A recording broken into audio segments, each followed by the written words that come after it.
It actually more has to do with our propensity to want to survive, and we survive by living in our belly.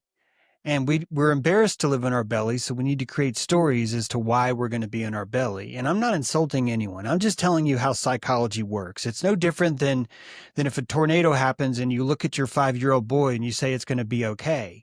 It doesn't matter that it's not going to be okay. This is what we tell each other to survive. It's just an immune response. So there's nothing to be ashamed of. But we do live in our belly to stay alive, that's all. And until we can learn to raise our own cosmology, to build our own reef, and we're going to have to manipulate our psychology to feel better about our situation. It's just foxhole politics. It's just how you survive in the trenches. Some of us don't need to live in trenches anymore. Some people have gained enough calories, enough energy, enough sanctity, quite frankly, to where surviving is not really as important as having a quality life is. That they'd rather have a quality life. And once a certain psychology rises in you, a certain entitlement rises in you, where psychology that becomes more important, you become unstoppable. You're unstoppable because you'll just be dead. If people have a problem with it, if the owl doesn't want you around, he's just going to fucking kill you. But as long as you persist, you can live in a world where the owl is there and you're fine. In fact, you can appreciate the owl because the owl's not really your enemy. You'll notice the people that are your enemy are usually the ones that look just like you.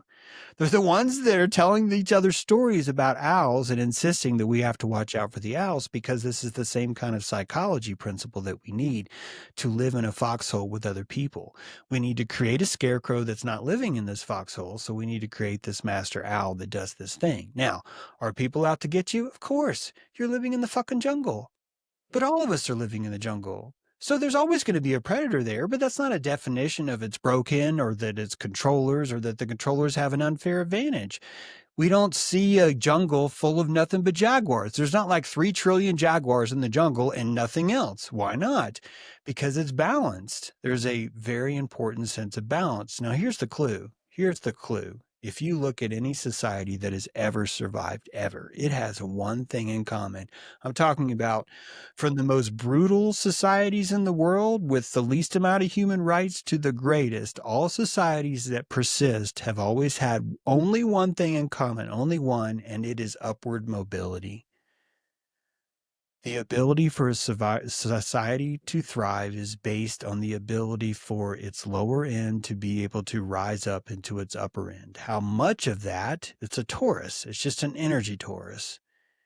And how much that happens is actually directly proportional to how popular the society is.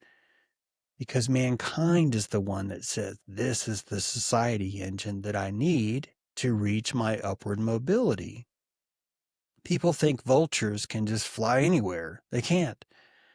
They have to find a thermal pocket, a torus, that has an upward mobility stack of heat of higher vibration that allows them to circle that torus until the circle raises themselves. That's going to happen from dead bodies. It's going to heat. It's going to decay. That's going to be enough to start a vortex engine of heat in the center of a torus and rise. So the decrepit evil nature that we see in the world is actually the upward mobility of the exact same society. The only difference is that we expect the vulture to live in nature or the jungle, but we want to pretend that we do not. We want to pretend that, no, we live in a society where there's laws and all this other stuff, and that's just the belly mentality.